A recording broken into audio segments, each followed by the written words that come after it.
Okay guys, as promised, I don't have too much battery left, but this is just a garden hose with a high pressure nozzle on it. That's my ladyfish. There's a couple ways of doing it. You can use a pressure washer and build you like a screen net box to collect the scales as you go.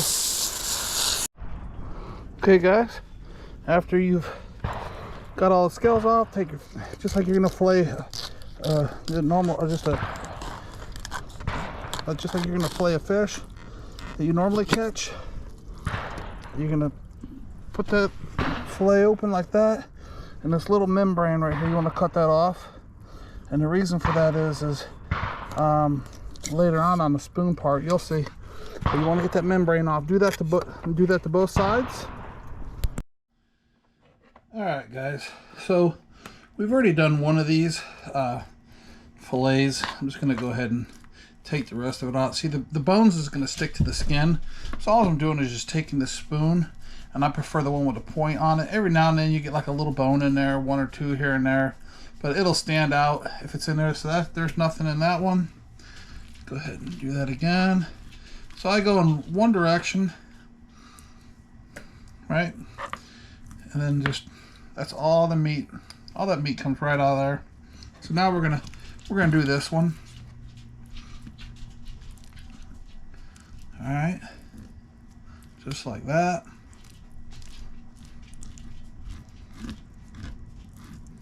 And you can see the bones, the bones laying in this direction.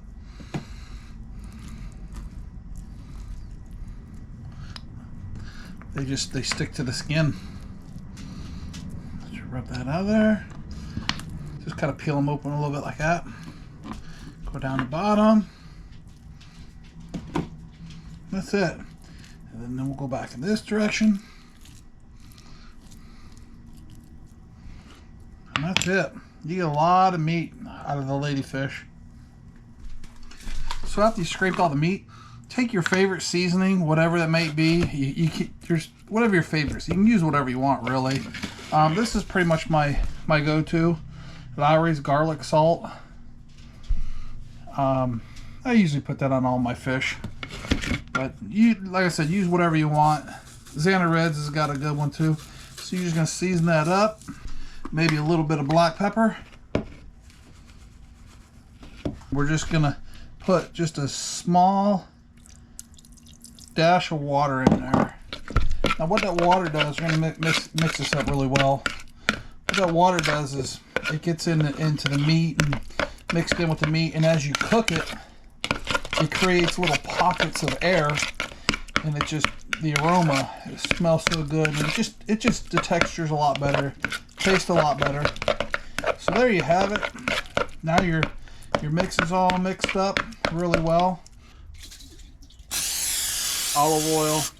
I like using Pam. I actually prefer butter, but we don't have any butter in the house right now. So now what we're going to do is we're going to take, because that was a small ladyfish, so we're going to take this ladyfish, and we're going to take about half of it, what's left over, and you see how it's sticking to your hands where you can't really make a ball. That's when you go over to your sink, you just wet your hands. Hands are wet. Now I can just take this. You see how it's nice and it's real easy to roll into a ball. Now I'm gonna flatten it out, and there, I'm gonna throw that in the pan. Got one more. Now normally you'd make a whole bunch of these at one time. Throw that in the pan.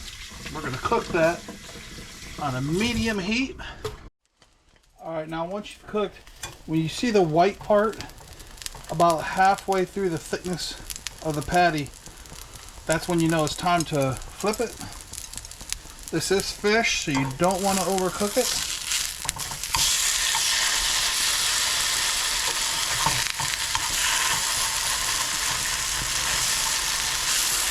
Move that around the pan. Get that Pam cooking spray spread around pretty good. And we're going to cook that for another 3 minutes. Again, this is fish. You don't want to overcook it. And there you have it, guys. Flip it over, and when it's golden brown like this on both sides, that's about done.